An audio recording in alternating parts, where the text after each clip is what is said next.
Hello मेरे प्यारे बच्चों, आज का हमारा टॉपिक है Dalton's law of partial pressure. देखिए, डाल्टन एक साइंटिस्ट थे जिन्होंने ये लॉ दिया। अब बात करते हैं इसकी, यहाँ पे हेडिंग में हमें दिया गया है partial pressure, Dalton law of partial pressure. अब डाल्टन ने हमें बताया पार्शियल प्रेशर के बारे में। देखिए, एक होता है प्रेशर और एक होता है पार्शियल प्रेशर। ये क्या डिफरेंस क्या है, देखिए मैं बताता हूँ। अगर मैं किसी दीवार पे अगर प्रेशर लगा रहा हूँ, धक्का लगा रहा हूँ, तो मेरा खुद का प्रेशर है। बट मान लो आप और आपका फ्रेंड दोनों मिलके किसी गेट पे धक्का लगा रहे हैं, किसी गेट को पुश कर रहे हैं, तो वो ये प्रेशर जो है वो केवल आपका नहीं है। जो टोटल प्रेशर है वो आपका सम है, दोनों का सम है। कुछ आपका प्रेशर और कुछ आपके दोस्त का प्रेशर। मीन्स आधा अधूरा जो प्रेशर यहाँ पे लगा है वही हमारा क्या है, पार्शियल प्रेशर। अब यही बात हम गैसेस के लिए लेके चलते हैं और गैसेस में समझने की कोशिश करते हैं। देखिए, according to Dalton's law, non reacting gases होनी चाहिए किसी कंटेनर के अंदर। लाइक ए है और बी है। ए और बी आपस में रिएक्ट नहीं होनी चाहिए, केमिकली इनर्ट होनी चाहिए, क्योंकि ये रिएक्ट हुई तो फिर आपका एक सिंगल मॉलिक्यूल बन जाएगा और वो पार्शियल प्रेशर नहीं, फिर वो प्रेशर होगा। यहाँ पे नॉन रिएक्टिंग गैसेस होनी चाहिए। लाइक नोबल गैसेस हम ले सकते हैं जो रिएक्ट नहीं करती हैं। ओके, अब आप समझ गए होंगे कि यहाँ पे हमें क्या लेना है, नॉन रिएक्टिंग गैसेस। अब देखिए, यहाँ पे इस कंटेनर के अंदर ए के मोल्स हैं, कितने हैं, Na। बी के भी मोल्स हैं, कितने हैं, Nb। अब ए के जितने मोल होंगे वही उसका प्रेशर होगा। मींस इसके अंदर एक प्रेशर है, वो क्या है, Pa। क्योंकि नंबर ऑफ मोल्स कम है तो प्रेशर कम है, नंबर ऑफ मोल्स ज़्यादा है तो प्रेशर ज़्यादा है। अब यहाँ पे भी एक प्रेशर बी के अकॉर्डिंग लग रहा होगा, वो क्या है, Pb। मीन्स यहाँ पे दो प्रेशर हैं, एक ए एक बी। दो हैं तो दो हैं, अगर तीन भी हो सकते थे, Pc भी हो सकता था अगर आपने तीन गैस डाल रखी होती तो। अब देखिए, यहाँ पे वॉल्यूम जो है वो दोनों के लिए सेम ली जाएगी। कैसे, अगर हम अपनी क्लास की बात करें, हमारी क्लास में तो बहुत सारे बच्चे हैं, बट हम क्या बोलते हैं, ये क्लास मेरी है। ओके, ऐसा तो थोड़ी ना कि आप ही बैठे हैं उस क्लास में। अगर दूसरे बच्चे से पूछेंगे तो वो भी यही बोलेगा, ये क्लास मेरी है। तो कंटेनर की वॉल्यूम दोनों गैस के लिए क्या मानी गई है, V मानी गई है। अब आप जानते हैं ideal gas equation. Ideal gas के अंदर PV इक्वल्स टू क्या होता है, nRT। अब यही सेम इक्वेशन A और B के लिए हम यूज कर रहे हैं। फॉर A क्या हो गया है, PAV वॉल्यूम सेम है, equals to NaRT। RT same ही रहेगा, R कॉन्स्टेंट है, T कंटेनर का टेम्परेचर कॉन्स्टेंट है। आइडियल गैस फॉर B क्या आएगा, PBV इक्वल्स टू NBRT। और ये दोनों गैस मिलके प्रेशर एग्जर्ट यहां पे कर रही हैं। अगर हम बाहर से देखेंगे तो हमें तो टोटल प्रेशर दिखाई देगा ना, वो टोटल प्रेशर है। टोटल प्रेशर क्या है, सम है। किसका सम है, जो यहाँ पे आपकी गैसेस हैं उनका पार्शियल प्रेशर का सम है। डाल्टन ने यही बताया कि टोटल प्रेशर क्या होता है, जो आपकी इंडिविजुअल गैसेस हैं, जो नॉन रिएक्टिंग गैसेस हैं, उनके पार्शियल प्रेशर का सम है। तो यहाँ पे जो टोटल प्रेशर आया वो किसके इक्वल आया, Pa प्लस Pb के। ओके, या फिर हम आगे तक जा सकते हैं। अब आपको टोटल प्रेशर बताना है तो इक्वेशन इसको फर्स्ट मान लेते हैं और इसको इक्वेशन सेकंड मान लेते हैं। हम दोनों को क्या कर देते हैं, ऐड कर देते हैं। देन देखिए, adding equation first and second, PAV plus PBV equals to NaRT plus NBRT। अब देखिए, यहाँ से V कॉमन निकल सकता है, मीन्स PA प्लस PB और बाहर V। यहाँ से RT कॉमन जा सकता है, Na plus NBRT। I hope आपको यहाँ तक समझ में ये आ गया होगा। अब देखिए, जो यहाँ पे PA प्लस PB है ये वाला, ये क्या है, P टोटल के इक्वल। ओके, तो यहाँ पे मैं क्या पुटअप कर सकता हूँ, PT। ओके, चलिए मैं एक बार रफ कर देता हूँ। यहाँ तक आपको समझ में आ गया होगा, नोट डाउन कर सकते हैं, स्क्रीनशॉट ले सकते हैं आप। चलिए अब देखिए नेक्स्ट,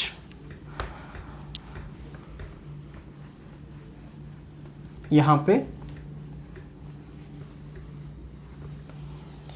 PA प्लस PB की जगह पे मैंने PT लिखा है और ये है NA plus NBRT। Okay, PT निकालना है, देन आप क्या कर देंगे, V को नीचे ले लेंगे, NA plus NBRT by V।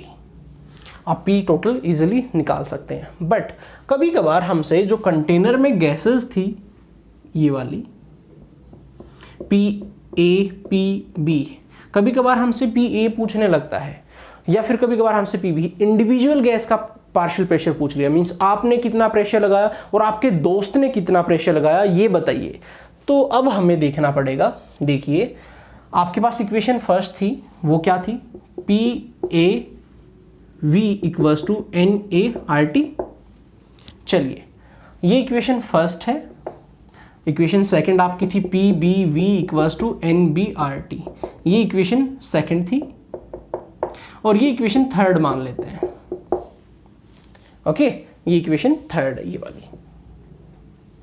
अब आपने इक्वेशन फर्स्ट को थर्ड से डिवाइड कर दिया, dividing equation first by third. देखिए यहां पे क्या हुआ, PAV divided by PTV equals to, यहाँ पे NA है RT और नीचे क्या आ गया, NA plus NBRT।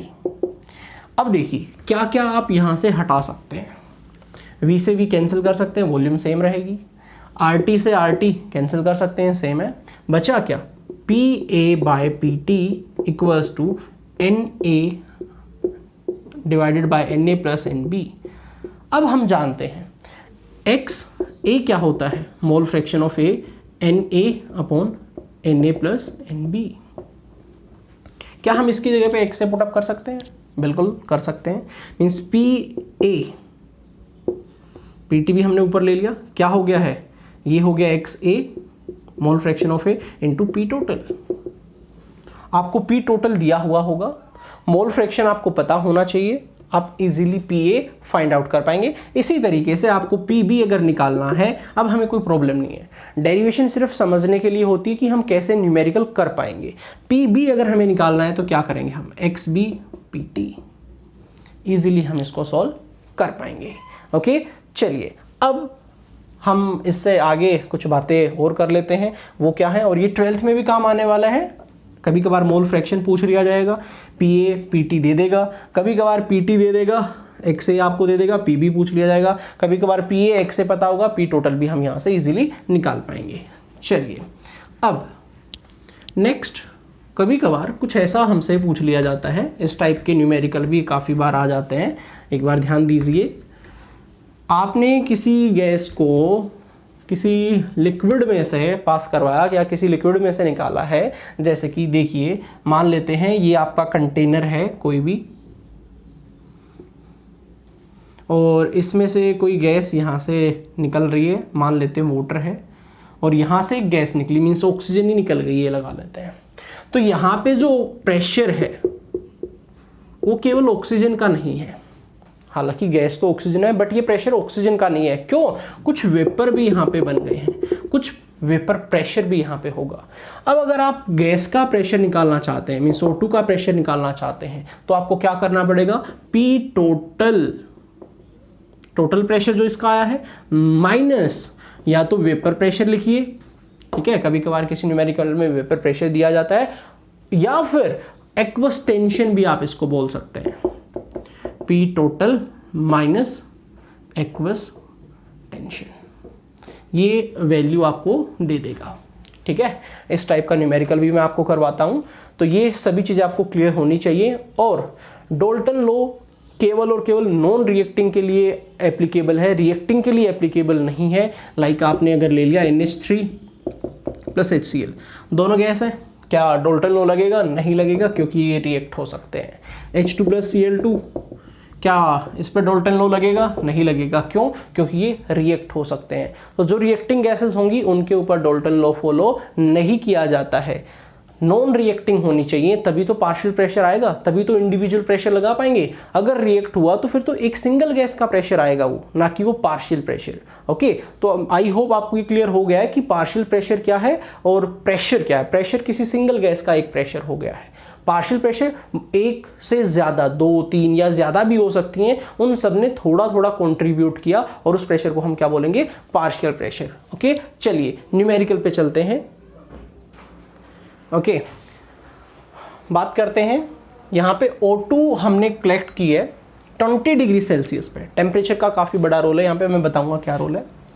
The pressure inside कितना दिखाया गया है? 740, मीन्स ये जो हमने यहाँ पे कंटेनर लिया था, यहाँ पे इस कंटेनर में जो आपकी ऑक्सीजन आई है उसका जो प्रेशर है वो 740 mmHg है। चलिए, what is the pressure due to O2 alone? O2 का बताना है आपको, टोटल नहीं बताना, आपको O2 का बताना है। Vapour pressure of H2O, vapour pressure भी दे सकता है या फिर एक्वस टेंशन भी दे सकता है। वो कितना है? 18 mm, मीन्स यहाँ पे कुछ वेपर भी बने हुए हैं, उनका भी कुछ प्रेशर है, वो भी प्रेशर एक्सर्ट करते हैं एट 20 डिग्री सेल्सियस। टेम्परेचर का क्या रोल है सुनिए, 20 डिग्री सेल्सियस में वेपर कम बने हैं। 30 डिग्री सेल्सियस होगा तो जरूरी नहीं इसकी वैल्यू 18 ही रहेगी, 18 से ज़्यादा आएगी, वेपर ज़्यादा बनेंगे, वेपर प्रेशर बढ़ जाएगा 19, 20। ओके, टेम्परेचर कम करेंगे 17, 16, पीछे चले जाएंगे।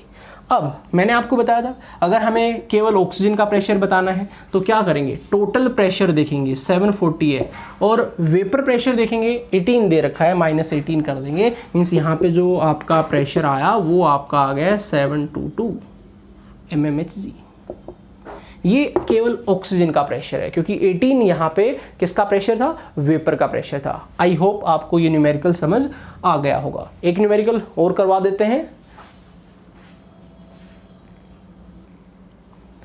चलो बात करते हैं नेक्स्ट टाइप की प्रॉब्लम हमारी यहाँ पे है।